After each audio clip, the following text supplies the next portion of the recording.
at MD-SBA Loan Questions at SBA.gov. That's MD-SBA Loan Questions at SBA.gov.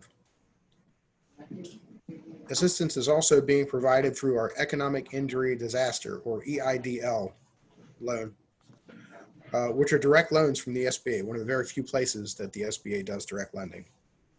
Economic Injury Disaster loans, or EIDL loans, are working capital loans.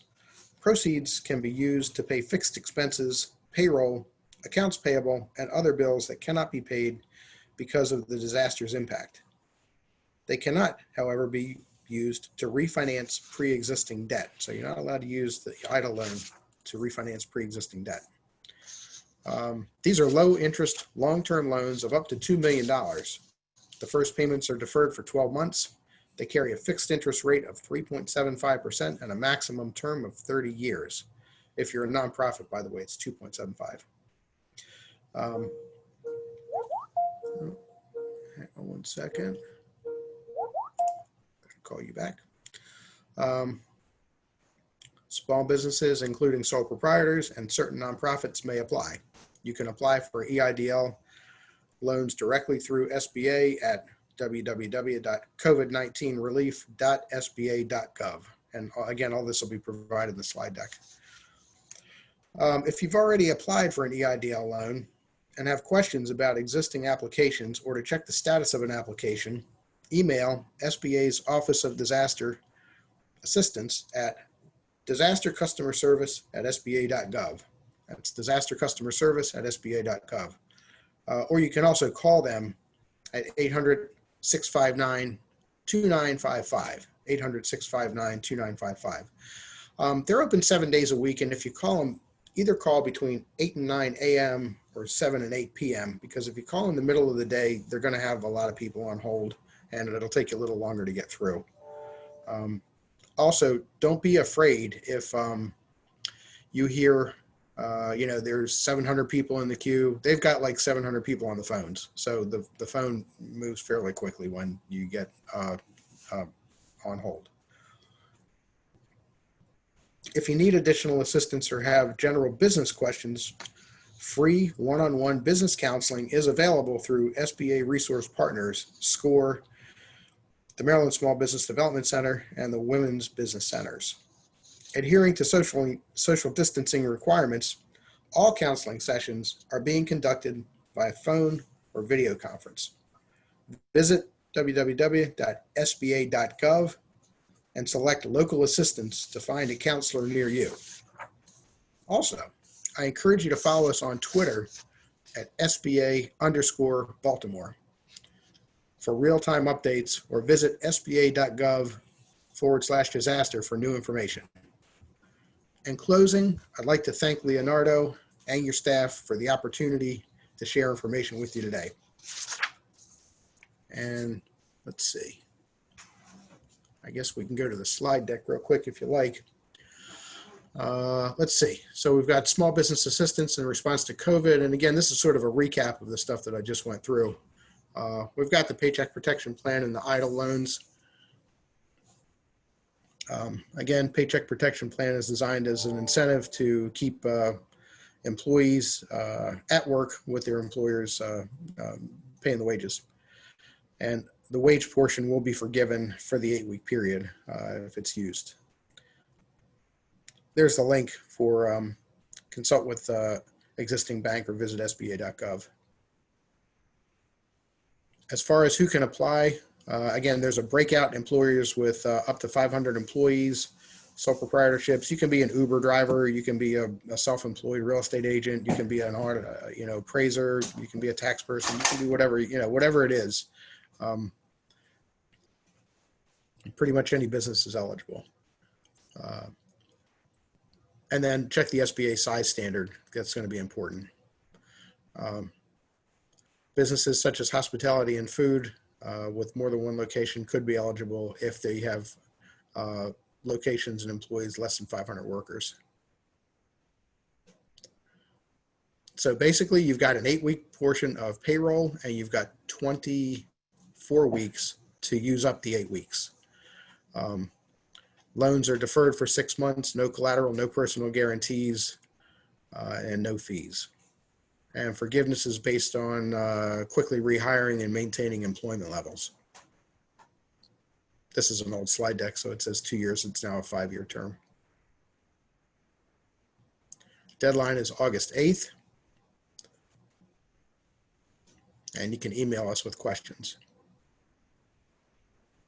Again, the EIDL loan, long-term, low interest rates, and it's really basically for the pandemic. So all Maryland businesses are eligible, small businesses are eligible.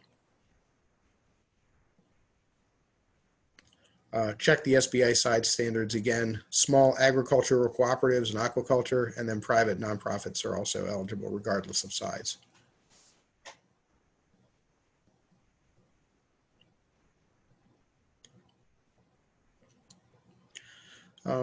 Eligible entities can qualify for up to 150,000. Loans over 25,000 require collateral. Excuse me, Michael. Yes, sir. Hey, it's Leonardo. Quick question. Did you want questions now or at the end of the slide deck? Bring them. It's a conversation. Let's go. Oh, okay. All right. Well, so a couple of questions going back to the PPP. Sure. And this first one says, they'd like to know if the forgiveness portion of the PPP loan is applied for new employees / independent contractors, or only for employees or independent contractors you had prior to COVID. And so I'll let you answer that first part, and then I'll go to the second part. So we've seen all kinds of situations here where the old employees go out on unemployment because unemployment is very high right now, and then they have to hire new workers, and they end up hiring the new workers. If that kind of situation, what they do is they take like the last quarter and measure it, and that's kind of where they would expect you to be for payroll, and that's kind of what they use to measure it. So they were using, when this started, they were using the fourth quarter of 19. If you don't have previous history, you know what, Leonardo, the best thing for me to do, I've got an FAQ for you. I'm going to send that over to you right now, and I'm going to ask you to share it with the group, because the FAQ answers all these sort of specific questions. But and whenever we get like a rabbit hole question, they've told us, like, just give out the FAQ because it's too hard. You know, it can be. I may not answer correctly. That's all. Okay, no, understood. And then the other question is, does it, with the PPP, does it also, and I think you may have touched on it, I may have missed it, but does it apply for independent contractors? Yes, it does. Okay, so we covered that. The next few questions, and I think you were just getting ready to get into EIDL, but these questions are specific to that. Yes, and so the first is, what's the typical processing time for EIDL applications? That's the first question. I have no idea. I have no idea. Okay. I've heard as short as a few days and as long as a few months. And there's been millions of loan applications, literally millions. And just to kind of scale this for you, our operation centers for the Office of Disaster Assistance typically handle perhaps a few disasters at a time. If you remember, back a few years ago, we had a couple of hurricanes back and a little bit of flooding, and there might have been 5 or 6 or maybe a few more running. And each disaster, if you think about disaster in terms of number of counties, might encompass, 4, 5, 6, maybe 10 counties at a time. Back in March, the president has declared a national disaster area of the country. And so we had 3,300 counties come online basically instantaneously. It entirely overwhelmed our systems in terms of what they could process and handle. We had to go out and get some help from outside sources. And we hired, contract-wise, like 7,000 employees to backfill this. So it was and that more than doubled the size of the agency instantaneously. So it was crazy. Right. Yeah. I'm just trying to scale for you, like how big of a project this was for our very, very, very small. Right. Agency. Because normally we're like a couple thousand employees. We're very small. Right. So the next question is, the person says that they have assisted several firms that have applied for EIDL who received letters of decline. And so their question is credit score a factor? Not that I know of. Normally when I have declines, they ask for tax returns. I don't know that they may pull credit. I'm not really sure. But usually what you have is a Schedule C where a person is negative or doesn't show any income. And therefore, if they're not showing and claiming income, like if they're writing off all their income, then they're not able to show that they have an economic loss. Does that make sense? Even though, you know, they have income and they have expenses and they're, you know, kind of putting the two against each other. If they're not claiming it on their tax return in the year prior, then it's hard to say that there's a loss. And I think that's probably most of the time what the issue is. I don't know that for sure. Right. We get this a lot. Okay. Here's one circumstance that comes up all the time. And, you know, it's kind of the example that they use. I was just about to open a chain of flower shops and I was going to do $5 million a year. So, you know, give me a $2 million loan. That's not going to happen. Even though they might really, you know, but we hear a lot of stories, you understand? And it's right. It creates, so they have to create a filter, and we get that through, you know, through Congress, and it's not something we have a lot of say over, you know. Right. Okay. And then this next question says here, EIDL does not allow borrower to apply for a specific amount. So how does the SBA determine the qualifying amount? That's a great question. That's the secret sauce, and I don't know the answer.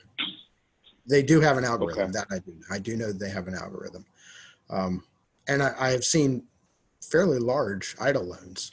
So I know that they're, you know, that they're out there, and they can be obtained. They just base it on the records, you know, the last couple of years of tax returns, and you know, and then they look at your current activity and say, all right, you're off 80%, 90% type of thing. That's sort of how that works. The PPP loan, you can apply for a specific amount. Right. Right. Okay. Yeah. EIDL has never, they've never, you know, asked how much do you want. They just look at, you know, what the damage is and then backfill, in this case, missing revenue.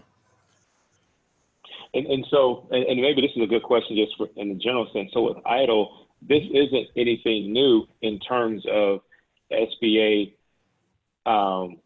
being the one to determine the loan amount.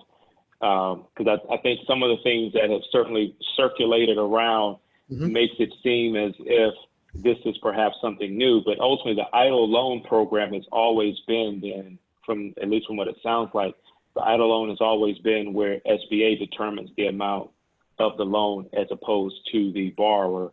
That's really that's a great question, Leonardo. I don't know the answer to that. The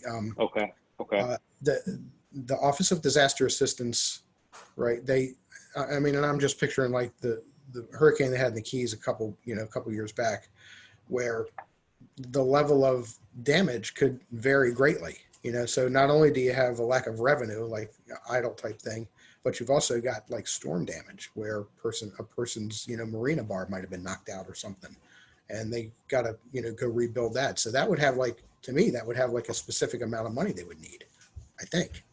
Right. You know, right. I'm not sure how that worked. I was never part of that process before, and thankfully I haven't been drafted to go back to one of our office members. Well, he was new and he didn't have a lot to do. So they said, hey, why don't you go work in disaster for 30 days? And it was like 6 days a week, 12-hour days, and not fun, but they pay overtime. But got it. Yeah, challenging to say the least. Okay. So for those that are on, are there any other specific questions that you may have? I mean, certainly Michael can go through the remaining slides that he has prepared, but I think as you just heard, he's more than willing to just take your questions at this particular point. You know, certainly, you know, with this particular program, both this and the PPP, they've been out a while, but still there's remaining money. That's the first thing that to know, and thus the reason we're still having this call at this point. But there is money that's still left. You know, you have until August 8th to apply. And so if there are any additional questions, on PPP specifically, I'm sorry, but if there are specific other questions that you have at the moment, then certainly want you to have the ability to ask those questions, while we have Michael here. The other thing that we're looking at doing on our end as well, if you go to the chat line, I think we're going to try and actually upload the PDF, the FAQ that Michael was just talking about. And so hopefully before we close, we'll be able to actually just upload that directly. And then that way you'll have it, and it'll be one less email you can check a little bit later on. Leonardo, this is Roger.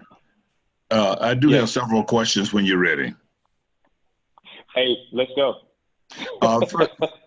First question, Michael, I have done a lot of work with a number of small businesses and been successful in helping them get PPP and EIDL loans. One of the problems that I've consistently come up with is when the individual is responding particularly to the EIDL, the question is asked if they have someone assisting them, and several of them feel that that would be harmful to say that someone is assisting them, so they've declined to answer that question. My question is, should I insist that they indicate, even none paid, that I'm helping them or not? So when you're helping them with the EIDL loan, are you pulling down the 159D fee agreement and having them sign that so you can get paid? Yeah, some people are intimidated by the technology, and some of these small business owners just need someone who's IT competent sitting with them, helping them go answer the questions and work the stages and hit submit. And in that sense, is some of the help that I've been providing. Right, I understand that, but there's also compensation available to you for that. If you're not doing that, you could be or should be if you'd like. Well, it is varied. It's just that I'm finding that there's a huge intimidation factor or skepticism factor by some of the uneducated community. They should tell the truth on the loan application. If they're having someone help them, then there's no reason not to tell the truth. It's only going to help the thing go through, correctly. And that way you're telling the truth on the application, which is the most important thing. So, Second question. There are several individuals who own multiple businesses that both qualify for PPP and EIDL. Is there a limit to the number of businesses that an individual can submit applications for, or is there any detriment if they own several businesses all at the same time? Not as I'm aware. If they each have their own tax ID number, then I believe that would be just fine. The guy owns a taxi cab stand and a hot dog wagon or whatever. Those are two different businesses, right? So each of them would be eligible for its own loan, I would think. Thank you. Mm-hmm. The tricky part on that, if Roger, if you're going to be, kind of managing and shepherding that person through the process, is just to try to be, sure to avoid any double dip or the perception of a double dip. You know what I mean? Where you're going to collect this amount for this guy and then also over here. It's obvious, but if I don't mention it, then it's, well, I didn't know I couldn't, just be cognizant that you take the whole, the whole picture into play. Because if they're taking, multiple draws off of different companies and they overlap it with their social security number, I've seen that before. And then, the guy's got two PPP loans under the same number, and that creates issues. So if he's going to do one, be sure that it stays under that tax ID number and then the other one for the other tax ID number. As a follow-up to that, if, however, it does ask for email communication back as far as contact, and if that owner has the same email address for his personal, but does have separate independently operating businesses, does that singular email address become problematic if they're applying for multiple loans for separate businesses? There's always the chance for confusion, but I think if you just do a little one or two paragraph thing that says, look, my name is John Smith and I have, business A, B, and C, and here are the tax IDs and here are the loan numbers for each one. I would just outline it that way to be sure that it's all consolidated in one place so that it's clear he's not gaming the system. He really has separate businesses. And this has come up and I've seen it, so I know what you're talking about.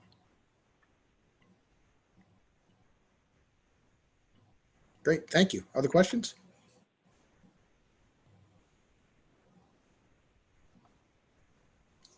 Okay, well, let's get back to So, this. Go ahead. okay.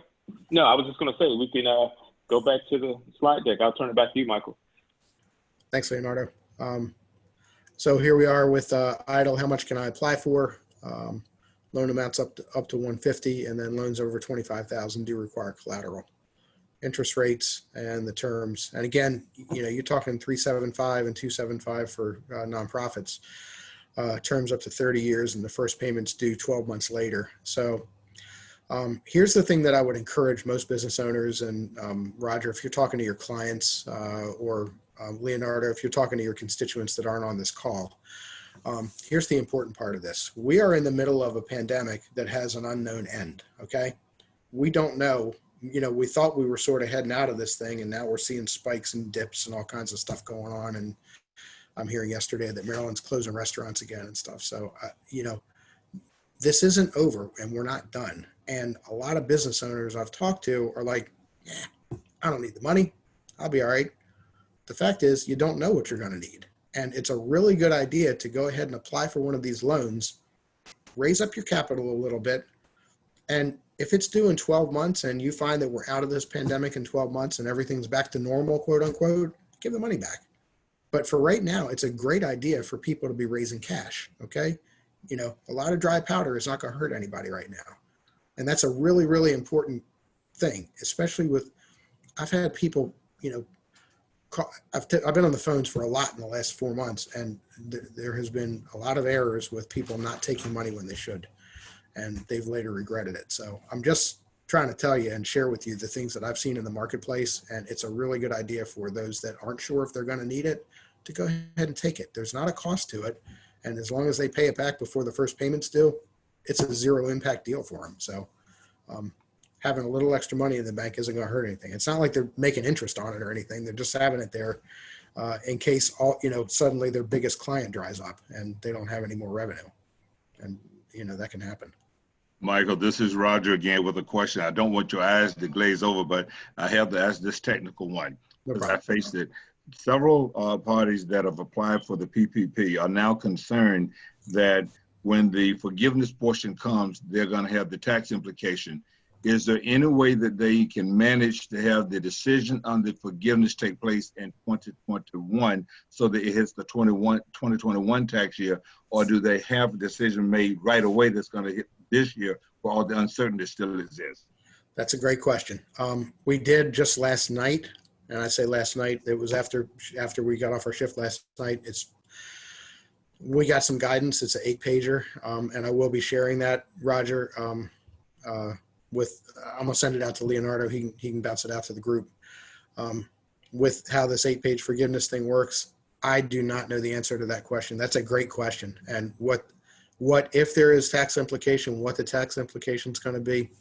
We've been asking for guidance on this thing for a while, and we just got it last night. So let's see how that plays out. I don't know the answer to that yet. I did a cursory read on it after my shift last night, and I'm not sure, you know, if that part of it was really addressed. It might have been, but I don't know. I mean, it's a good question, and I get where you're going. And I'm not even positive that, I guess it would be taxable, but I don't know. I'm not sure. Sorry, I can't be more specific on the answer. Oh, you've been great. Oh, thanks. Okay, so we're talking up to 30 years. And then what can you use the EIDL funds for? These are working capital loans, so you can pay fixed debt, payroll, accounts payable, and other bills. Basically, you can run your business. And the idea is a piece of revenue is missing. EIDL comes in and fills in that piece of revenue, and then you continue to operate your business. They're really just designed to help the businesses stay afloat and restart. They are not meant for business expansion. I have seen a few very clever business owners who have been sitting on the sidelines, hotel owners and the like, and like use a PPP loan and turn around and expand, and it's legal. It's kind of crazy, but it does work for PPP. So the optics aren't great, but technically it's legal and it works. But you don't want to do that with an EIDL loan. That's not the intention of this one. To apply online for EIDL, COVID-19 relief at SBA.gov. Disaster customer service at SBA. sba.gov is the email, and there's the telephone number. Again, you want to call the first hour of the day or the last hour of the day. It's they're open 8 to 8, 7 days a week. So that's when you want to call. We did have a thing at 9250 Bendix Road. I think that building has been torn down, and I'm not sure where the SCORE guys are operating out of at this point. But for Howard County anyway. But here's how you would get a hold of them, because we're doing it all virtual at this point. So for local assistance, again, you've got SCORE, you've got the Small Business Development Center. Oh, yes, I do know. They're over at Howard County Economic Development, the building. That's what I was going to add, and just say that. Yeah, third floor. Yeah, that you could contact the Howard County Economic Development Authority. That's hceda.org. Thank you. And yes. They could ultimately, and it would probably be a case where it would be a Zoom appointment, as they aren't seeing, having clients come in, but certainly that's where you would go. Yep, exactly. And I've done several meetings over there. I totally forgot about that. It's just feel like I've been away forever. And then follow us on Twitter as well at SBA_Baltimore. And we do tweet once in a while, so you'll see stuff from us. And then you can sign up to get email announcements through sba.gov/updates. That's all I got. Other questions? All right, excellent. Are there any more questions that we have? One thing about it, neither Michael nor I will keep you on longer than you have to be. And so as long as you have the information that you need and so forth, then certainly we could keep this to about, I guess, a half hour is what we're looking at right now. Just a couple of things I want to bring to your attention for those of you that may not have frequently looked at the chat feature. There you will note that the FAQ that Michael was noting has been uploaded. I think we actually shared it twice there. And so if you will just take a look there, you will note that, again, you should have the FAQ has been shared. And so, again, want to just make sure that you know to go and pull that document from there. And so with that, want to just continue to thank everyone for joining us today, and thank Michael again for joining us with SBA and sharing these information and insights. I have recorded this just in the event that if there is any additional questions or what have you. But again, thank you all. Have a great weekend, and please be sure to visit the Chamber website or check your emails for upcoming webinars, as well as events and information that's taking place throughout the Howard County business community. So have a great weekend. Thank you all. Thank you. Bye-bye. Thank Thanks, you. everybody.